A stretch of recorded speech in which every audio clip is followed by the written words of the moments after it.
Hello and welcome to the Heart of Markness Led Zeppelin podcast, episode 267. Howdy do. If this is your first time here, what I do is every week, I speak of and play select tracks from a different Led Zeppelin or Led Zeppelin adjacent live recording. Amateur live recording, bootlegs, basically TLDR. And this week, what I have for you is October 2nd, February 2nd, Mark. God damn it. February 2nd, 1969. Toronto, Canada at the Rockpile. This is them. Zeppelin 1 just has been out for just a few days, couple of weeks maybe. And they are steamrollering across the continent, just elevating their reputation and blowing minds as they play show after incredible show. This is the time when they're opening for bands like Iron Butterfly and The Doors and things like that.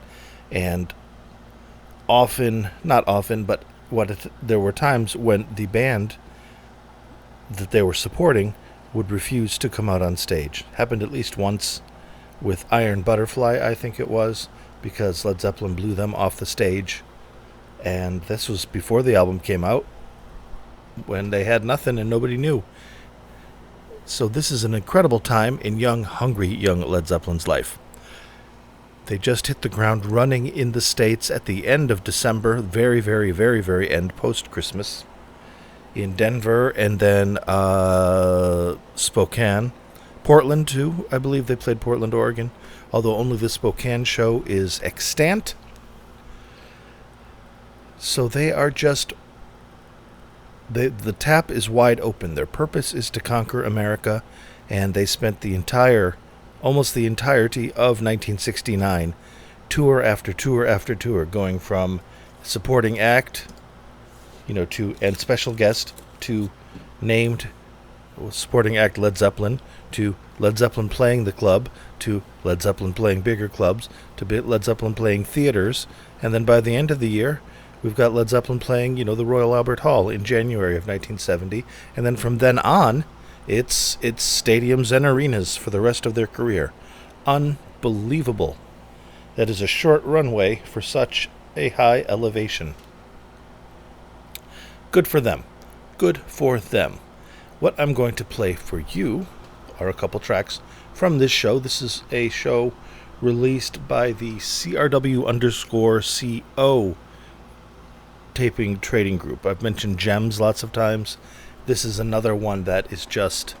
What they do is they seek out and they curate these live recordings and transfer them to digital with just minimal processing, speed correction, basic stuff to fix any glaring errors. And then here it is forever.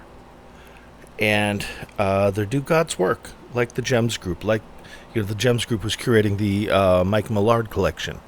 Unfortunately, Mike Millard is a known legendary name because the quality of his recordings were so unbelievably outside the range of what you'd get for typical bootlegs. So not all the stuff is as good as Mike Millard, unfortunately, but this is quite listenable, and we're going to hear some stuff from it. You are going to be able to go to theheartofmarkness.com, or just heartofmarkness.com, and get this recording if you want the entire thing. The set list is as follows. Taper introduction. Richie York introduction. He's a rock journalist, contemporary of Zeppelin. Opens with Train Kept A-Rollin' into I Can't Quit You, Dazed and Confused, You Shook Me, Killing Floor, which becomes the Lemon song, and then How Many More Times, which has The Hunter, Fever, Money, That's What I Want, bunch of stuff, and a bow solo, and that was their showcase, that and Dazed at this time. So imagine coming out and going, who is this band? It's the guy from the Yardbirds. All right, I'll give it a shot, because, concerts were a couple of bucks back then. And you get your head blown off from this incredible powerhouse band. And what's interesting is that even though it is February 2nd, and they're a week away from the barn burning, legendary Boston Tea Party shows. That was just the week before. And they're already tightening up. They're already Led Zeppelin. Some of the early January shows and some of the things from this first tour, the first quarter, Q1 of 69, can be a little wild and out of control, as Robert doesn't have his banshee wail tightly under control yet, and Bonzo sometimes almost leaves the tracks in his frenzy, but he doesn't.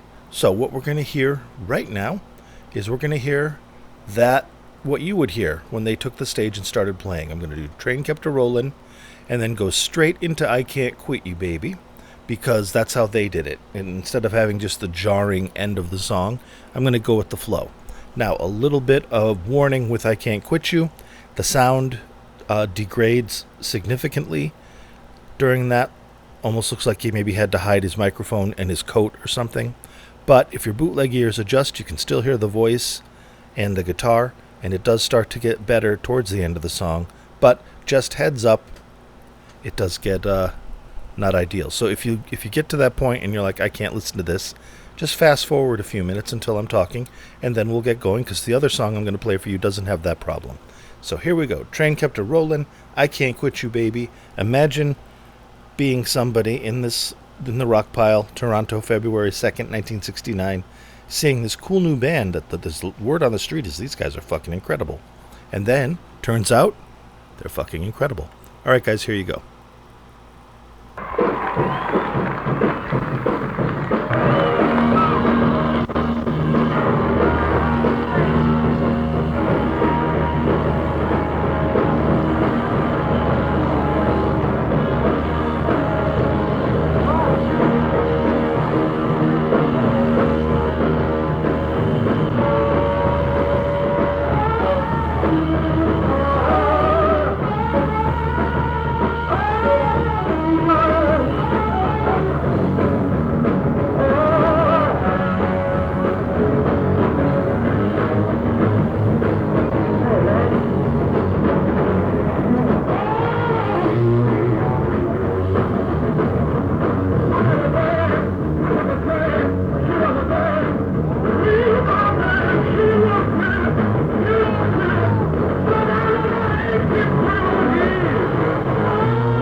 Thank you very much. Good evening. Good evening, everybody from Led Zeppelin. We're going to let it carry on with the new album. This is the thing called Days to Confuse. I love the mastery of stagecraft that the band has, and Jimmy in particular at that point. Of all of them, is the most masterful in guiding the energy that builds up. You notice oftentimes Zeppelin will do 3 songs, bam, bam, bam, without really stopping before they say good evening, just to absolutely assault you and stupefy you with their power. That's what they do here. They open with Train Kept A-Rollin, which is just an in-your-face. It could be the MC5, could be the Stooges. Just in-your-face, hard rock. Directly into pirouetting within a beat into slow blues with I Can't Quit You.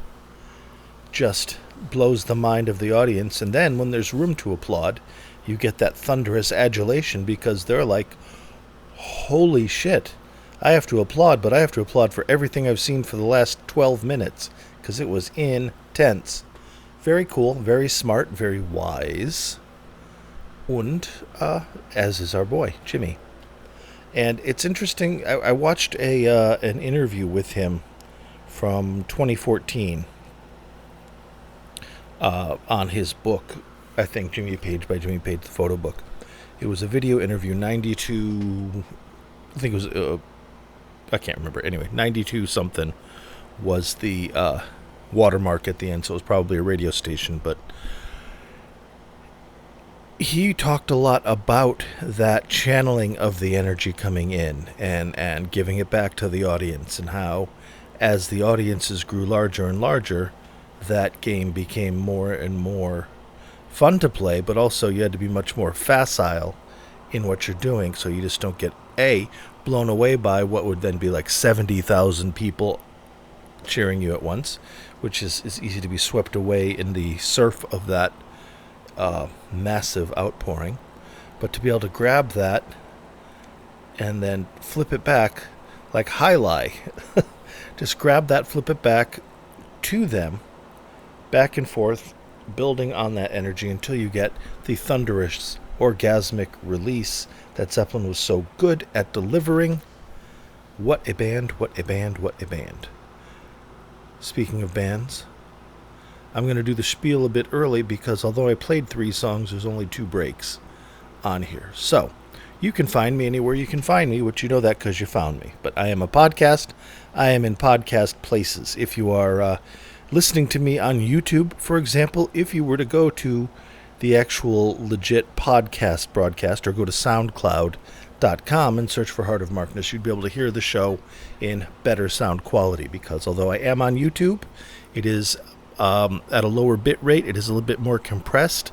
I keep my YouTube videos of this podcast at 480 because not everybody has limitless Wi-Fi or limitless, uncapped data packages. And this helps, if bandwidth is a thing, go to YouTube and listen there. It should take up less of said bandwidth. But like I said, I do have a YouTube channel, Heart of Markness. I do have a Facebook group named Heart of Markness, about 300 of the very best people you could ever wish for, hanging out together, talking Led Zeppelin, talking classic rock, good stuff, good people. Consider joining up there. I'm on X, which is now what Twitter used to be. It is now officially X.com. I am still there, not tremendously busy because I don't really like what it's turned into, but I'm there. You can find data, and I post the shows there as well. So let's see, YouTube, Facebook, Twitter, right? Instagram. I have an Instagram now. Well, I've had one, but now the podcast has an Instagram. For real, for real, for real, for real. And you can go there and follow me there. I post stuff there. It is a newer channel, so I would appreciate the follows because I'm just getting it off the ground. And second to lastly, penultimately, heartofmarkness.com. I have a website, like I said. It is a WordPress blog where I post the show. I post the podcast, and I also post links to the recording so that you can get that recording yourself. Remember that set list I read earlier with all them songs? You can go to heartofmarkness.com right now and get that recording for yourself for free. All this stuff is free, man. Gordon Freeman? Nope, that's a different game. All this stuff is free. That's the ethos of the music movement, which is why bootlegs is kind of a misnomer, because a bootleg, specifically the legal definition of a bootleg, is an unauthorized live recording which is then sold for profit. These are unauthorized live recordings, yes, but they are shared freely, which is why most bands are cool with it. Zeppelin included. If you're sharing the music for the love of the music, absolutely, yeah. Yeehaw, man. Yeehaw. And all this is courtesy of the titans upon whose shoulders rests this humble yet mighty podcast. I am, of course, talking about my patrons. If you go to patreon.com/Heart of Markness, you will see that I throw all kinds of stuff up there for my patrons. Every month they get multiple shows that I cover just for them, not for you, unless you want to be a patron. So patreon.com/Heart of Markness, or there's a Patreon button on heartofmarkness.com. Take a look if you're interested. Love to hear from you. Would love the support. Pays for everything that makes this happen. So a laurel and hearty handshake go out to the current patrons, which are Keith and Tilda, Steve, George, Big Ed, Kenny, John from West Footscray, Picard, Rob from Melbourne, Australia, Wayne, thank you for the messages, Wayne. I will answer them as soon as I'm done recording this. Brad, Dan, Yell, Tracy, Other David, Best David, Wonderful David. My God, man, you have fortitude, my friend. Bonzo Billy, and my first Instagram follower on heartofmarknesspodcast.com, which tracks because he's my first patron ever, Mimo. Thank you, my friends. Blessings upon you all. Let's get back to it. All right. Now, what I got for you, my friends, is I opened up with the show opener, and now I'm closing up with the show closer. How many more times? It is so good. And it's very cool. How many more times? Great song, great riff. It's weird. He did this with the Yardbirds towards the end. And it's weird hearing how many more times with the Yardbirds when it's not Bonzo and it's not Jonesy. Jimmy really had the image, the whole idea of Led Zeppelin in his head and manifested it from whole cloth. He knew exactly what he wanted, and he found it. It is an absolute triumph of the will for Mr. James Patrick Page. And holy shit, we bore that bounty for the last half century, more than half a century. So, thank you, Jimmy. Thank you, Robert, John Paul Jones, and Bonzo as well. But thank you, Jimmy, for not only having this idea, having the talent to make it happen, and then having the will to manifest it. Super cool, super impressive, my friend, Mr. Page. All right, how many more times, folks? Let's wrap this up. February 2nd, 1969. It is very cool. There is good stuff in here, and you hear the magic of this band and why people are blown away. It's not just, he plays with the violin bow, man. It's what he plays, how he plays, and how the band dances around all that. Here we go.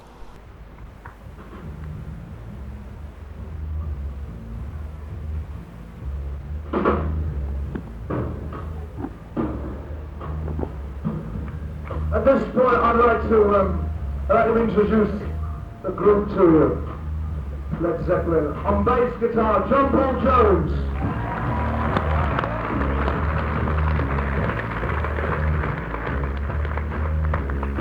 On drums, John Bonham.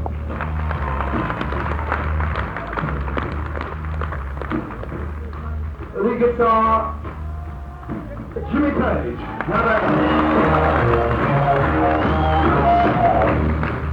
And myself, Robert Plant.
When you stop to hold me tight, when you whisper in my ear, I get a feeling it's hard to find.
Tell me the best things in life must be. I ain't giving that to the birds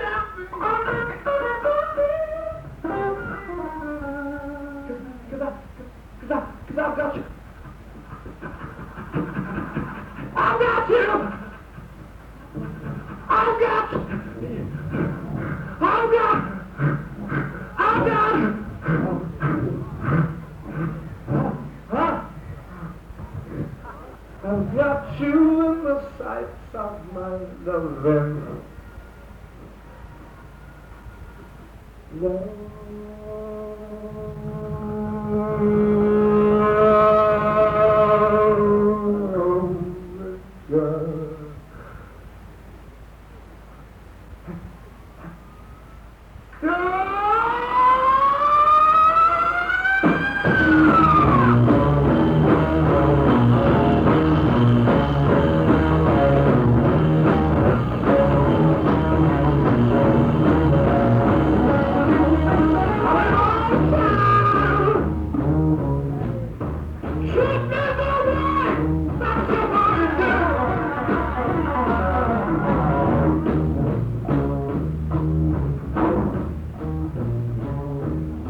Thank you very much. We'll see you in about. We'll see you later. Thank you. Just the the underlying Bonzo and Jonesy during the bow solo. Just a doo-doo-doo-doo. Doo-doo-doo-doo. So good. I wish it was better quality, and again, apologies. But it's pretty badass if you can hear it. Next week, I will do something with great sound quality. You guys were good troopers today, good sports. Next week, whatever it is, it will sound wonderful. I'm thinking perhaps Baton Rouge. I lived there for 18 hellish months, and I don't know if I've done any Zeppelin shows. They're not bad. People kind of sleep on Baton Rouge in 77 because it's just under the wire for being a great run of shows. But there's good stuff there. There's magic to be had. Maybe I'll do that. Maybe I won't. Who knows? In the meantime, I hope you are good to yourselves and each other. I'll be back next Sunday. I know I'm a day late, but it's a holiday. Here in the States, it is Memorial Day. So instead of posting on a Sunday, I'm posting on a Monday because Monday is my Sunday. Yay. Day off from work. Thank you, baby Jesus. All right. Thank you very much. Love you. Talk to you later. Be good. Bye.